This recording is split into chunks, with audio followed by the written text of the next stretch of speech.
YouTube channel Vineet English classes पर मैं विनीत मिश्रा आप सभी लोगों का बहुत बहुत स्वागत करता हूं। चैनल को लाइक शेयर और सब्सक्राइब जरूर कर लीजिए, बेल आइकन को अवश्य दबा दीजिए। आपके सामने जो टॉपिक चल रहा है वो आपके सामने टॉपिक चल रहा है इन्फिनेटिव। ठीक है, एक सेकंड रुक जाइए ऐसे ही।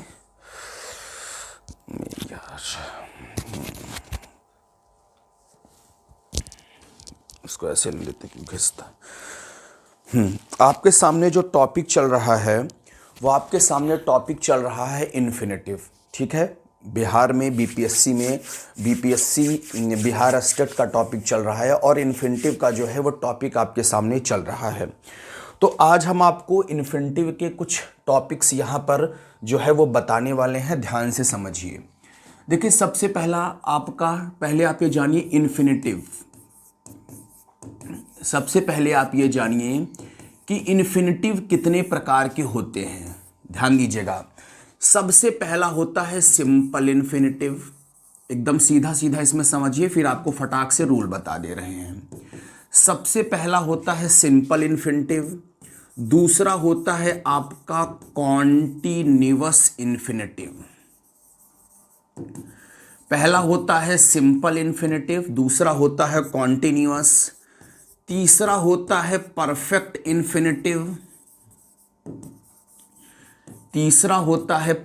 इन्फिनेटिव, और चौथा होता है परफेक्ट कॉन्टिन्यूअस इन्फिनेटिव।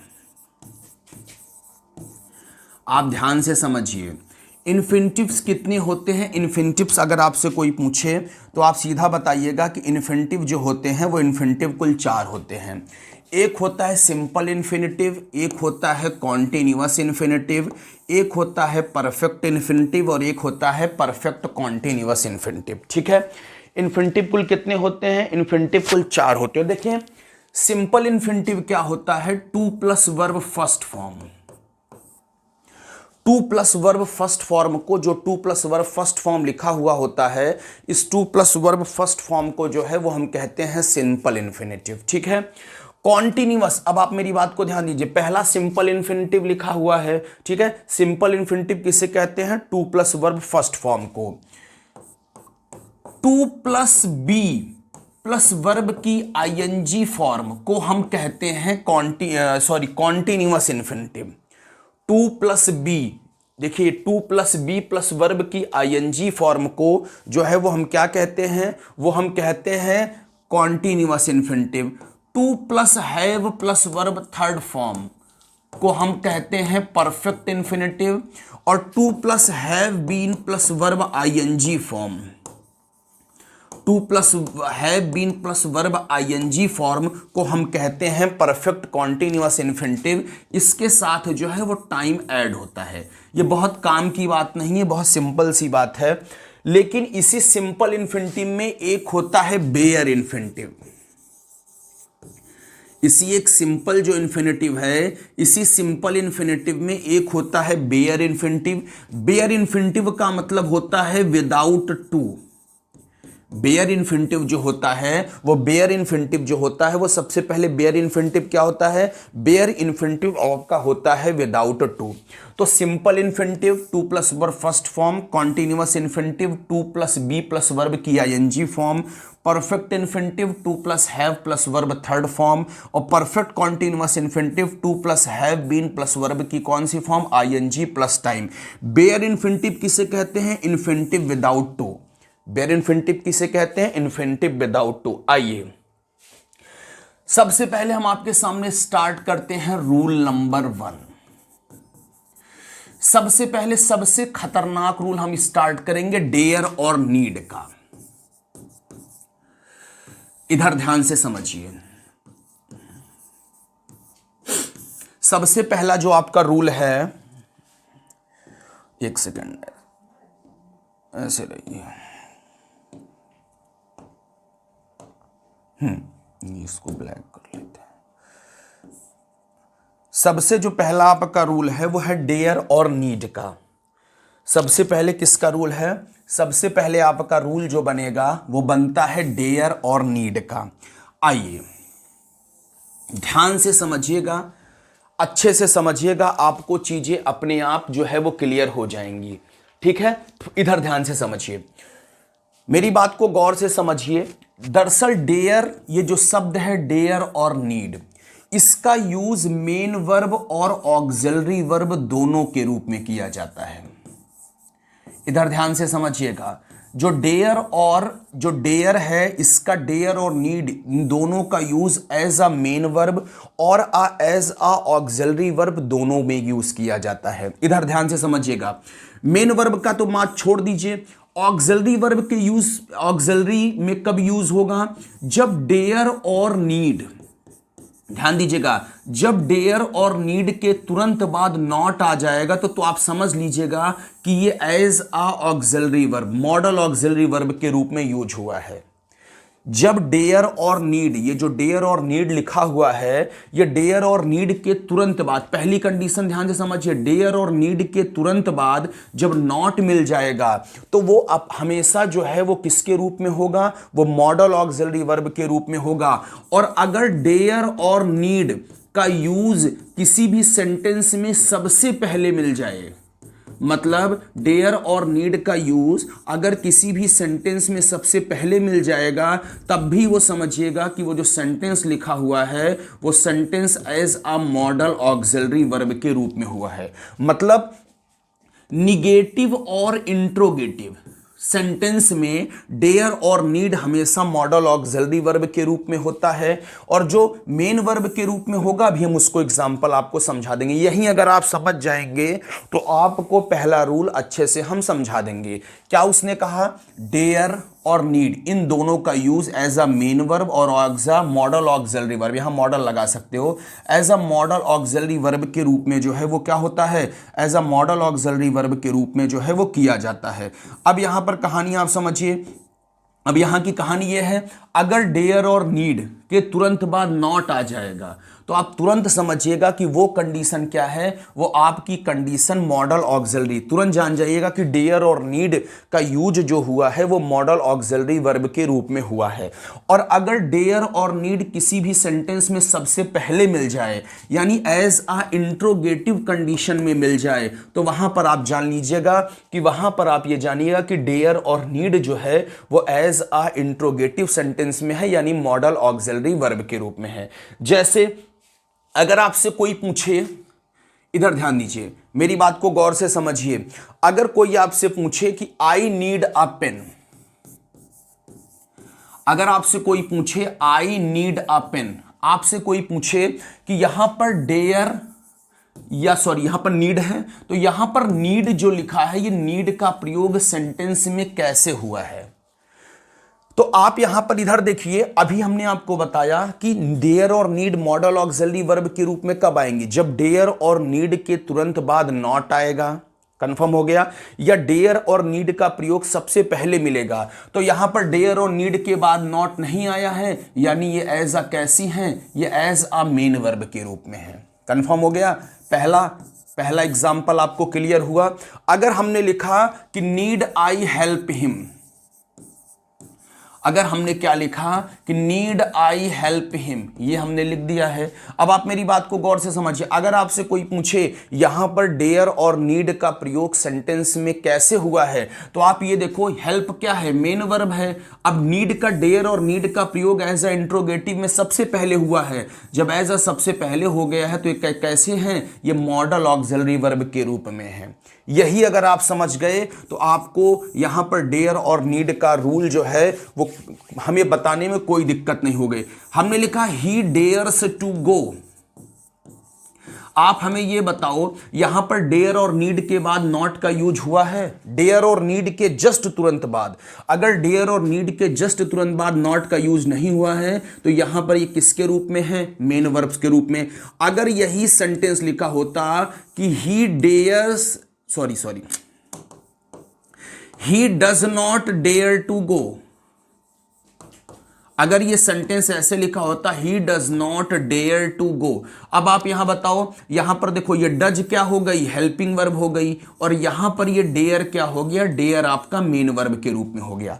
डेयर और नीड का यूज आपको ये समझना है कि अगर डेयर और नीड के तुरंत बाद नॉट मिले तो वो as a modal auxiliary verb है, और डेयर और नीड जो लिखा हुआ है अगर वो एज अ इंट्रोगेटिव में सेंटेंस के स्टार्ट में मिले तो वो एज अ कैसे हैं, वो as a modal auxiliary verb है, और किसी भी कंडीशन पर डेयर और नीड आते हैं तो एज अ मेन वर्ब है। अब ये गलती आप नहीं करेंगे, ठीक है। जैसे मेरी बात को समझिएगा, मेरी बात को आप समझिएगा, I need not help him. अब आप ये बताइए, I need not help him, आप ये बताइए यहां पर नीड का यूज एज अ कैसे हुआ है, आप हमें बताइए। I need not help him अगर आपसे हम पूछें यहां पर नीड का यूज कैसे हुआ है, तो आप ये बताओगे कि यहां पर जो नीड है वो नीड कैसे है, नीड के तुरंत बाद नॉट है ना, तो नीड के तुरंत बाद नॉट है तो यानी यहां पर नीड का यूज कैसे हुआ है, as a modal auxiliary verb के रूप में। ये अगर आपको समझ में आ गया तो हम आपको रूल बहुत प्यार से समझा ले जाएंगे। देखिए, डेयर और नीड के रूल में डिफरेंस क्या है, इधर ध्यान से समझिएगा। सबसे पहले डेयर और नीड, अगर देखिए रूल नंबर 1 क्या कहता है, अगर डेयर और नीड का यूज, अगर डेयर और नीड का यूज किसी भी सेंटेंस में एज अ मेन वर्ब हुआ होगा, अगर डेयर और नीड का यूज प्रयोग किसी भी वाक्य में as a main verb use हुआ होगा तो वहां पर टू प्लस वर्ब की फर्स्ट फॉर्म का प्रयोग किया जाएगा। इधर ध्यान दीजिएगा, मेरी बात को गौर से समझिएगा।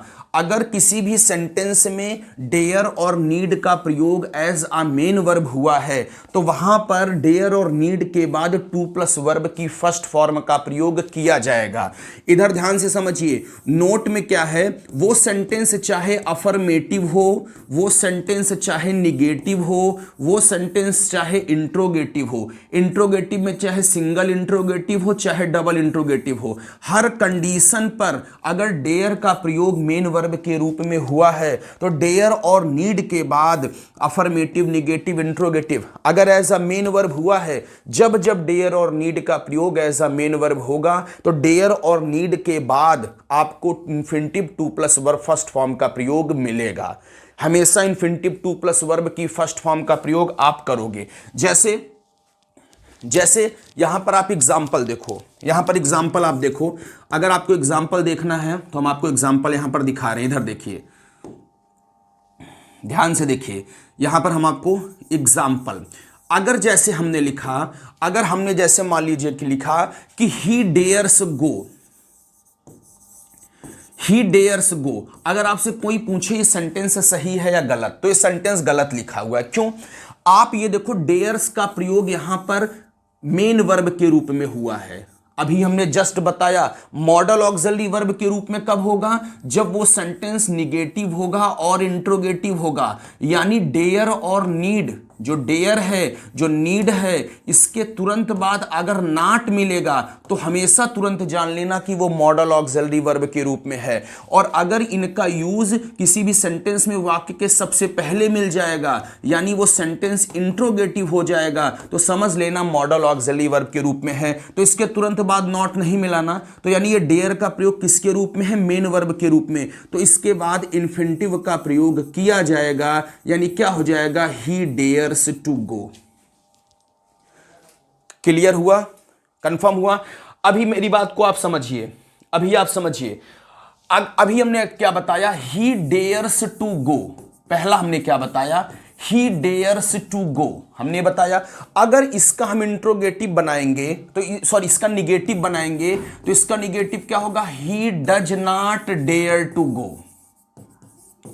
अब आप मेरी बात को ध्यान दीजिएगा, he does not dare to go. अब यहां पर ये डज क्या हो गया, हेल्पिंग वर्ब, यहां पर ये डेयर क्या हो गया, मेन वर्ब। अभी भी आप देखो डेयर का प्रयोग यहां पर मेन वर्ब के रूप में हुआ है, इसलिए इसके बाद इंफिनिटिव टू प्लस वर्ब की फर्स्ट फॉर्म का प्रयोग हो रहा है। कंफर्म हो गया? मेरी बात को गौर से समझिए, हम बता क्या रहे हैं। अगर यही सेंटेंस ऐसे हम लिखते, does he dare to go, तब भी सेंटेंस सही है। अभी आप यहां देखो, यहां पर ये डज क्या है, हेल्पिंग वर्ब, और यहां पर ये डेयर क्या है, मेन वर्ब। यहां पर ये हेल्पिंग वर्ब है, ये मेन वर्ब। अभी भी आप देखो डेयर का प्रयोग किसी भी सेंटेंस में मेन वर्ब के रूप में हो रहा है, इसलिए इसके बाद इन्फिनिटिव टू प्लस वर्ब की फर्स्ट फॉर्म का प्रयोग किया जाएगा। कंफर्म हो गया, कंफर्म हो गया, क्लियर हो रहा है। अगर ये सेंटेंस ऐसे लिखा होता, does he not dare to go, does he not dare to go. अभी भी यहां देखो डेयर का प्रयोग एज अ मेन वर्ब के रूप में हो रहा है, तो यहां पर ये क्या है, हेल्पिंग वर्ब। अब यहां पर ये देखो हेल्पिंग वर्ब है, यहां पर ये डेयर का प्रयोग सेंटेंस में मेन वर्ब के रूप में हो रहा है, तो यहां पर टू प्लस वर्ब की फर्स्ट फॉर्म का प्रयोग होगा। जब डेयर और नीड का प्रयोग किसी भी सेंटेंस में एज अ मेन वर्ब होगा, मेन वर्ब के रूप में होगा, तो वहां पर डेयर और नीड के बाद टू प्लस वर्ब की फर्स्ट फॉर्म का प्रयोग हमेशा किया जाएगा। क्लियर है। अब मेरी बात को गौर से आप समझने का पूरी तरह से प्रयास करिए। लेकिन इसमें दूसरा रूल क्या कहता है, इसमें जो रूल है, ये रूल आपको क्या कह रहा है, आप मेरी बात को गौर से समझने का प्रयास करिए। यानी जब डेयर जो डेयर लिखा है और वो नीड, इस डेयर और नीड का प्रयोग किसी भी सेंटेंस में मॉडल ऑक्सिलरी वर्ब के रूप में होगा। जब डेयर और नीड का प्रयोग किसी भी सेंटेंस में मॉडल ऑक्सिलरी वर्ब के रूप में हो जाएगा, तो डेयर और नीड के बाद कभी भी to plus verb first form का प्रयोग नहीं करोगे। रूल को याद रखिएगा, जब डेयर और नीड का प्रयोग एज अ मेन वर्ब होगा तो हमेशा उसके बाद to plus verb first form होगा, और जब डेयर और नीड किसी भी सेंटेंस में as a modal auxiliary verb आएगा तो वहां पर डेयर और नीड जो लिखा होगा इसके बाद टू प्लस वर्ब की फर्स्ट फॉर्म का प्रयोग नहीं होगा। अब अभी हमने आपको बता दिया मॉडल ऑक्सिलरी वर्ब के रूप में कब होगा, जब उस सेंटेंस में डेयर और नीड के तुरंत बाद आपको नॉट मिलेगा, तो तुरंत आप जान लीजिएगा कि डेयर और नीड जो है वो as a modal auxiliary verb है। और डेयर और नीड किसी भी सेंटेंस में सबसे पहले लिखा मिल जाएगा, तो वहां पर आप ये जान लीजिएगा कि वो एज अ जो है वो क्या है, as a modal auxiliary verb use हुआ है। ऐसे कंडीशन पर आप जो है वो डेयर और नीड के बाद टू प्लस वर्ब की फर्स्ट फॉर्म का प्रयोग आप नहीं करोगे।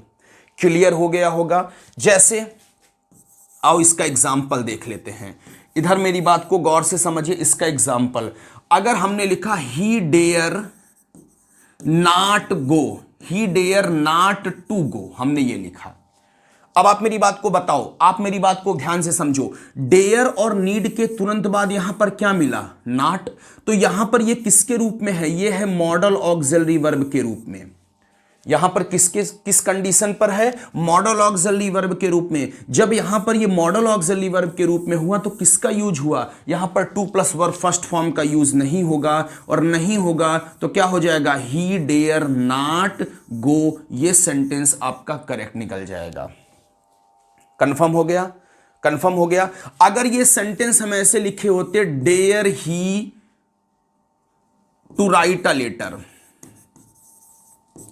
अगर आपसे यहां हम पूछते कि ये सेंटेंस क्या सही है या गलत है, अब आप देखो डेयर और नीड का प्रयोग यहां पर सेंटेंस में किसके रूप में हुआ, पहले हुआ ना। जब पहले हुआ तो ऐसा किसके रूप में हुआ, मॉडल ऑक्सिलरी वर्ब के रूप में। ठीक है, तो जब मॉडल ऑक्सिलरी वर्ब के रूप में हुआ तो टू प्लस वर्ब की फर्स्ट फॉर्म का प्रयोग नहीं होगा। जब नहीं होगा तो यानी क्या चला जाएगा, डेयर ही राइट, और यहां पर सेंटेंस हो जाएगा अ लेटर। ये इसका मेन कंक्लूजन हुआ। एक बार आप फिर से समझ लो, आपको हम समझा क्या रहे हैं, आपको हम ये बता रहे हैं कि डेयर और नीड अगर एज अ मेन वर्ब आती है तो वहां पर टू प्लस वर्ब की फर्स्ट फॉर्म का प्रयोग होगा, और डेयर और नीड अगर वही डेयर और need as a modal auxiliary verb मिलती है तो वहां पर आपको टू प्लस वर्ब की फर्स्ट फॉर्म का प्रयोग नहीं मिलेगा। आप मॉडल ऑक्सिलरी वर्ब पहचानोगे कैसे? अगर आप नहीं पहचान पा रहे हो तो ऐसे नोट करके आप समझिए कि डेयर और नीड के तुरंत बाद अगर नॉट मिल जाए या डेयर और नीड सेंटेंस के सबसे पहले मिल जाए तो हमेशा ये जान लीजिएगा कि वो सेंटेंस वो हमेशा किस में है? वो मॉडल ऑक्सिलरी वर्ब में है। इसलिए यानी आप ये कह सकते हो कि डेयर और नीड की कंडीशन अगर निगेटिव और इंट्रोगेटिव हो जाए तो वहां पर डेयर और नीड की कंडीशन आपकी सॉल्व हो जाएगी। कंफर्म हो गया? कंफर्म हुआ या नहीं हुआ? आप हमें ये बताइए कि कंफर्म हो गया आप लोगों का कि क्लियर नहीं हुआ। अगर हमने लिखा, अरे यार, आपसे कोई पूछे डेयर यू से दिस, क्या ये सेंटेंस सही है या गलत? आप हमें बताइए। डेयर यू से दिस, क्या ये सेंटेंस सही है या गलत? आप हमें बताइए। डेयर यू से this, this sentence is right और रॉन्ग, क्या ये सेंटेंस सही है या गलत? हमें आप बताइए। अगर आपसे कोई पूछे डेयर यू से दिस, ये सेंटेंस सही है क्या? अब आप देखो, आप ऐसी कंडीशन निकालो, डेयर और नीड हम ताड़ो इसमें। डेयर और नीड जब मेन वर्ब की कंडीशन पे आएगा तो टू प्लस वर्ब की फर्स्ट फॉर्म आएगी। जब डेयर और need as a modal auxiliary verb आएगा तो टू प्लस वर्ब की फर्स्ट फॉर्म नहीं आएगी। यहां पर डेयर किसके रूप में है आप बताओ? सबसे पहले है ना, तो मॉडल ऑक्सिलरी वर्ब के रूप में है, तो यहां पर टू प्लस वर्ब की फर्स्ट फॉर्म नहीं आनी चाहिए और नहीं आई है, यानी ये सेंटेंस आपका सही है। मेरी बात को आप समझ में आई कि नहीं आई? अगर ही नीड, हमने ये सेंटेंस मान लीजिए लिख दिया कि ही नीड नॉट कम हियर, अब आप बताओ ये सेंटेंस सही है या गलत? हमने लिखा ही नीड नॉट कम हियर, ये सेंटेंस सही है या गलत? आप हमें बताओ। ही नीड नॉट कम हियर, ये सेंटेंस सही है या गलत? आप बताओ। डेयर और नीड का प्रयोग किसके रूप में हुआ? यहां पर मॉडल ऑक्सिलरी वर्ब के रूप में ना, क्योंकि इसके तुरंत बाद नॉट आया तो टू प्लस वर्ब की फर्स्ट फॉर्म नहीं आएगी। ये सेंटेंस सही लिखा हुआ है। कंफर्म हो गया? क्लियर हुआ? कंफर्म हुआ? She dare not to oppose me, she dare not to, यहां पर हो गया she dare not to oppose me. यहां पर बताइए क्या कंडीशन है? अब आप मेरी बात को गौर से समझिए। यहां पर देखिए डेयर का प्रयोग किसके रूप में हुआ? As a modal auxiliary verb हुआ है ना, क्योंकि इसके तुरंत बाद नॉट आया तो यहां पर टू प्लस वर्ब की फर्स्ट फॉर्म नहीं आनी चाहिए, यानी इसका क्या हो जाना चाहिए? सी डेयर नॉट, यहां पर हो जाएगा अपोज, और यहां पर मी, ये आपका हो गया। क्लियर हुआ?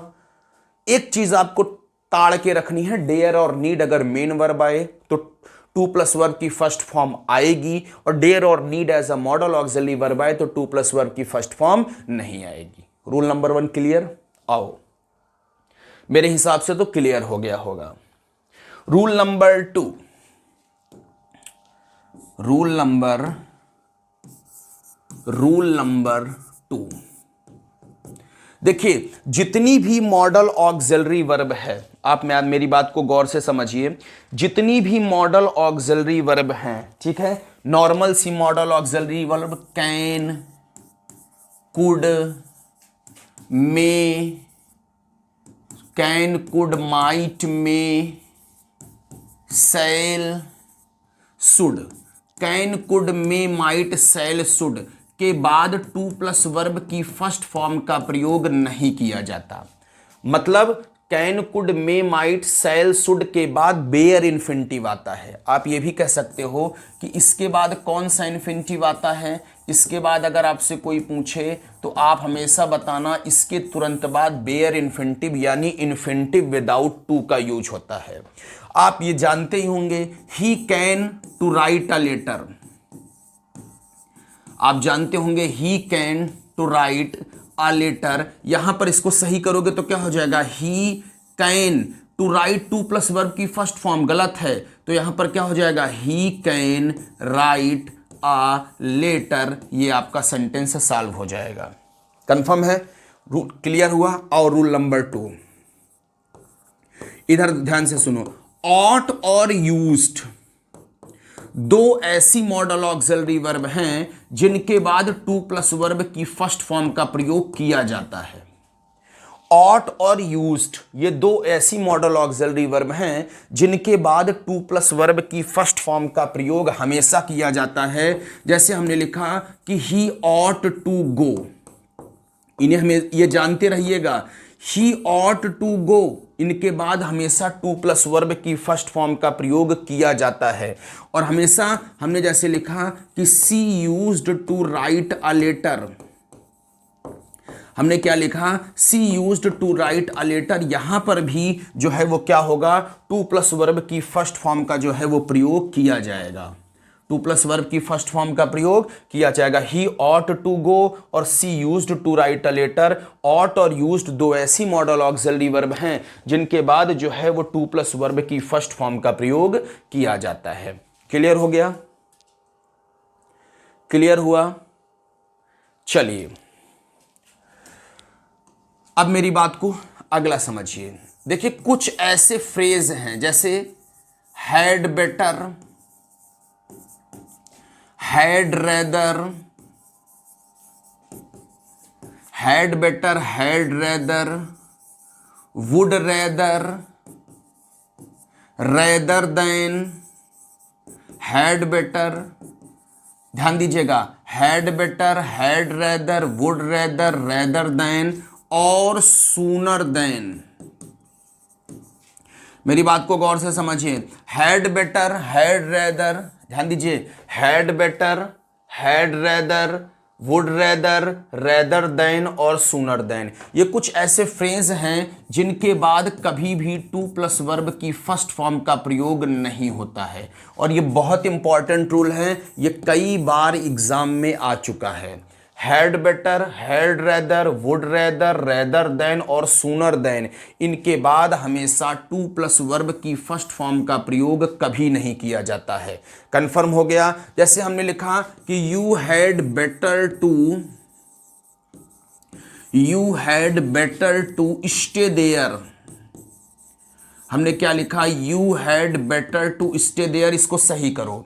तो देखो had better, had rather, would rather, rather than और sooner than, had better, had rather, would rather, rather than, sooner than के बाद टू प्लस वर्ब की फर्स्ट फॉर्म का प्रयोग नहीं किया जाता। जब नहीं किया जाता तो आप इसको बना दो, क्या हो जाएगा, यू हैड बेटर, तो यहां पर क्या हो जाएगा, स्टे देयर, यानी इसका जो ट्रांसलेशन हो जाएगा कि तुम्हारे लिए यहां ठहरना अच्छा है। यानी क्या हो जाएगा, तुम्हारे लिए यहां क्या है, तुम्हारे लिए यहां ठहरना क्या है, तुम्हारे लिए यहां ठहरना अच्छा है। You had better to stay there.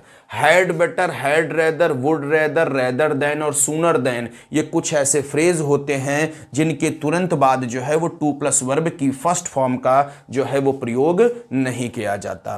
Confirm?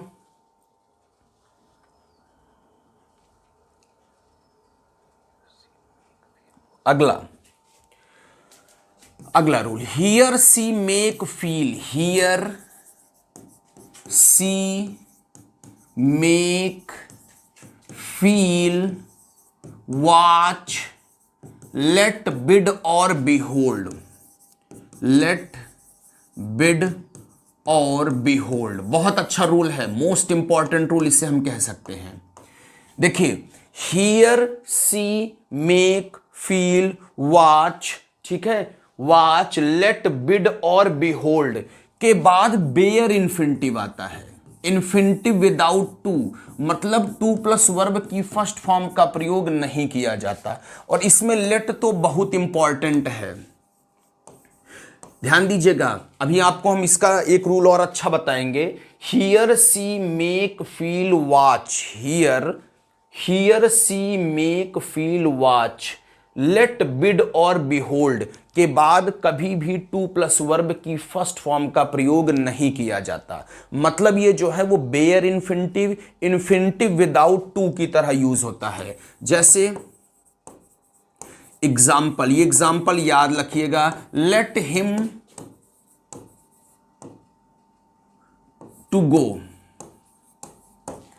अब आप मेरी बात को ध्यान से समझिए, लेट का प्रयोग सेंटेंस में मेन वर्ब के रूप में भी किया जाता है।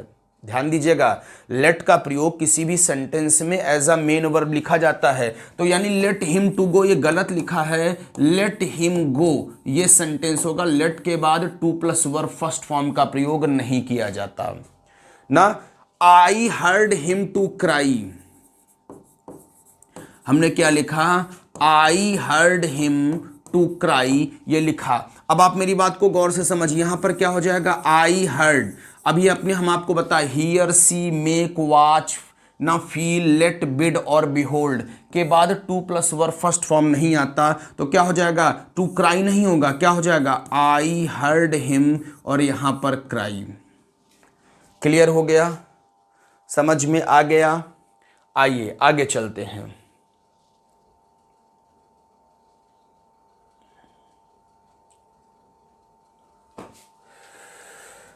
अगला रूल क्या है, अगला रूल क्या कहता है कि अगर किसी भी वाक्य में दो या दो से अधिक इन्फिनेटिव एंड से जुड़े हों तो केवल इन्फिनेटिव पहले वाले के साथ आता है। ध्यान दीजिएगा, रूल क्या कहा उसने रूल ये कहा कि यदि किसी भी वाक्य में दो या दो से अधिक, ध्यान दीजिएगा, यदि किसी भी कोई भी वाक्य लिखा है उस वाक्य में दो या दो से अधिक, दो या दो से अधिक बार इन्फिनेटिव का प्रयोग हुआ है और वो सब एंड से जुड़े हों तो केवल इन्फिनेटिव पहले वाले के साथ आएगा। यदि किसी भी वाक्य में दो या दो से अधिक बार इन्फिनेटिव का प्रयोग हुआ है और वो एंड से जुड़े हैं तो इन्फिनेटिव जो है वो किसके साथ आएगा, इन्फिनेटिव जो है वो पहले वाले के साथ आएगा। जैसे I want to read, I want to read, to speak and to write, ऐसे लिख दिया जाए। अब आप मेरी बात को गौर से सुनो, देखो to read, to speak and to write ये कई इन्फिनेटिव एक साथ जुड़े हैं, to read, to speak and write, और ये देखो कॉमा और एंड से जुड़े, तो इन्फिनेटिव केवल पहले वाले के साथ आएगा। किसके साथ आएगा, क्या हो जाएगा, आई वांट टू रीड, ठीक, उसके बाद कॉमा, स्पीक एंड, और यहां पर चला जाएगा राइट, ये सेंटेंस आपका जो है वो सॉल्व हो जाएगा। कंफर्म हो गया, कंफर्म हो गया। कोई भी सेंटेंस ऐसे आप ले लीजिएगा, ठीक है, जैसे it is our duty to obey and to respect our elders, it is our duty, it is our duty to obey and to respect our elders, जगह कम है नहीं लिख रहे हैं, हमने क्या लिखा, it is our duty to obey and to respect. अब आप इसे सही करोगे तो क्या हो जाएगा, इट इज आवर ड्यूटी, अब देखिए केवल पहले वाले के साथ इन्फिनेटिव आएगा तो क्या हो जाएगा, to obey and to respect नहीं, एंड रिस्पेक्ट। अगर दो या दो से अधिक बार इन्फिनेटिव का प्रयोग हुआ है तो वो गलत है, और एंड से जुड़े हैं या कॉमा से जुड़े हैं तो इन्फिनेटिव जो आएगा वो केवल पहले वाले के साथ आएगा। कंफर्म। आइए अगला रूल आपके बीपीएससी में बहुत इंपॉर्टेंट रूल है, चाहे बिहार हो, चाहे टीजीटी हो, चाहे पीजीटी हो, सब के लिए ये बहुत इंपॉर्टेंट रूल है। रूल क्या है, अगर किसी भी वाक्य में नो का प्रयोग मेन वर्ब के रूप में हुआ है, अगर किसी भी वाक्य में नो, KNOW, नो का प्रयोग मेन वर्ब के रूप में हुआ है तो हमेशा जाने रहिएगा उसके बाद हाउ और हाउ के बाद इन्फिनेटिव का प्रयोग हमेशा किया जाएगा। अगर किसी भी सेंटेंस में नो का प्रयोग मेन वर्ब के रूप में हुआ है तो नो के बाद हमेशा हाउ और हाउ के बाद हमेशा इन्फिनेटिव का प्रयोग किया जाएगा। ठीक, जैसे हमने लिखा आई वांट, जैसे हमने मान लीजिए एग्जाम्पल लिख दिया है, आई वांट टू नो और टू स्विम, इसको और भी गलत करके वो दे सकता है। अब आप देखो यहां पर नो का प्रयोग, सॉरी एक सेकंड, उसने जैसे मान लीजिए लिखा, think about that, I do not know to swim, ऐसे देख लो, I do not know to swim, उसने क्या लिखा, I do not know to swim, ये लिख दिया। अब इसको सही करोगे, देखो यहां पर नो का प्रयोग किसी भी सेंटेंस में मेन वर्ब के रूप में हुआ, तो नो के बाद हमेशा हाउ, और हाउ के बाद हमेशा इन्फिनिटिव का प्रयोग होगा। ये रूल अपने दिमाग में हमेशा रखना, ये बहुत इंपॉर्टेंट रूल है। आई डू नॉट नो, ठीक है, यानी क्या हो जाएगा, आई डू नॉट नो, और यहां पर जाएगा हाउ टू स्विम, ये इसका सही जवाब होगा। आई डू नॉट नो यानी क्या होगा, I do not know how to swim, ये इसका क्लियर जवाब हो जाएगा। ये रूल आप याद रखिएगा, नहीं तो आपको जो है वो किसी भी सेंटेंस में दिक्कत हो सकती है। कंफर्म, कल आपको कुछ रूल और बता देंगे, ठीक है। ये इसके कुछ रूल्स थे जो आपको हमने जो है वो बताए थे, कल आपको कुछ रूल्स और बता देंगे। तो इन्फिनिटिव का जो टॉपिक है, 2-3-4 नियम और इसकी एक्सरसाइज बता देंगे, तो इन्फिनिटिव टॉपिक जो है वो आपका समाप्त हो जाएगा, ठीक है। चैनल को लाइक शेयर और सब्सक्राइब जरूर कर लीजिए। आपको बहुत बहुत धन्यवाद, थैंक यू।